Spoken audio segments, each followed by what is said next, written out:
সংগ্রাম আপোষ সংগ্রাম বিনা বিডিআর দিল্লি না ঢাকা দিল্লি না ঢাকা বিনা বিডিআর বিনা বিডিআর চাকরি চাকরি চাকরি চাই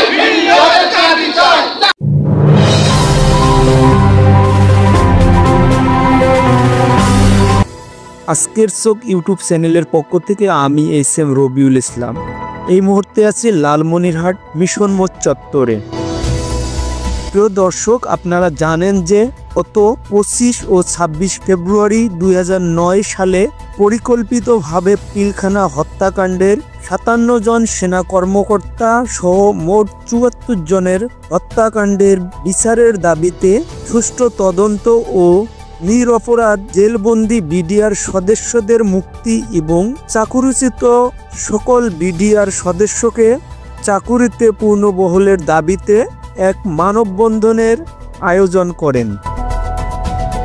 আজ 12 জানুয়ারি রোজ রবিবার 2009 সালের পিলখানা হত্যা মামলায় সুষ্ঠু তদন্তের দাবিতে আজকের মানববন্ধন অনুষ্ঠানটির আয়োজন করেছেন 25 ও 26 ফেব্রুয়ারি 2009 সালের জেলবন্দি বিডিআর ও চাকরিচ্যুত বিডিআর সদস্যদের পরিবারের আয়োজনে আজকের এই মানববন্ধনটি অনুষ্ঠিত হয়েছে। আজ রবিবার সারা বাংলাদেশের ন্যায় লালমনিরহাট জেলাতেও বিডিআর বিদ্রোহের নামে যে 2009 সালের 25 ও 26 ফেব্রুয়ারিতে বিডিআর বিদ্রোহের নামে যে হত্যাকাণ্ড চালানো হয়েছে, সেই হত্যাকাণ্ডের বাঙালি জাতি হারিয়েছিল তাদের শ্রেষ্ঠ 57 জন চৌকুশ সেনা কর্মকর্তাকে। 2009 সালের পিলখানা হত্যা মামলার পুরো দায়ভার চলে আসে বিডিআরদের কাঁধে। পিলখানা হত্যাকাণ্ডের পরপরেই বিডিআর সদস্যদের জীবনে নেমে আসে এক অন্ধকার মুহূর্ত। কেউ চাকরিচ্যুত হয়ে জীবনের শেষ সম্বলটুকু হারিয়েছেন, আবার কেউ জেল জীবন পার করছেন। 2009 সালের পিলখানা হত্যা মামলায় বিডিআর সদস্যদের 3 দফা দাবিতে মানববন্ধন কর্মসূচি পালন করেন। কোন কোন 3 দফা দাবি নিয়ে আজকের এই মানববন্ধনটি করেছেন বিডিআর সদস্যদের পরিবার ও চাকুরিচ্যুত বিডিআর সদস্যরা, আমরা সরাসরি তাদের মুখ থেকে এখন শুনব। বাতিল করতে হবে। এই বিডিআর হত্যা নিয়ে অনেক ষড়যন্ত্র চলছে। আমরা ষড়যন্ত্রের বেড়াজাল ভাঙবই। আমরা নিরপরাধ বিডিআর, আমরা আমাদের অধিকার ছিনিয়ে আনবই এবং যারা অপরাধী তাদের সাজা আমরা সকল বিডিআর চাই। যারা প্রকৃত অপরাধী তাদের সাজা আমরা সবাই চাই, কিন্তু একটি নিরপরাধ বিডিআর যাতে এই সাজার অন্তর্ভুক্ত না হয়, এজন্যই আমরা সরকারের কাছে বিনীতভাবে অনুরোধ করছি, কোনো নিরপরাধ বিডিআর যেন আর জেলে না থাকে।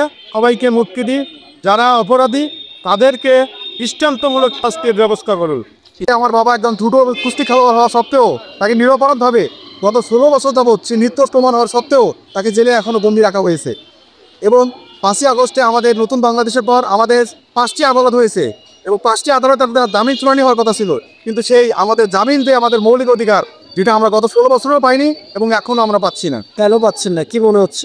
আমার কাছে মনে হচ্ছে যে কোনো প্রতিবন্ধকতা হয়তো আছে, কিন্তু আমরা চাই যে আমাদের প্রধান উপদেষ্টা আমাদের বিষয়টি অত্যন্ত মানবতার দৃষ্টিতে দেখে আমার বাবা সহ সকল নিরপরাধ বন্দীদের দ্রুত মুক্তি দিন এবং আমার বাবা সহ যে সকল নিরপরাধ বিডিআর আছেন তাদেরকে চাকরিতে পুনর্বহাল করুন এবং এর মধ্যে যারা প্রকৃত অপরাধী থাকবে আমরা তাদেরও বিচার দাবি করি।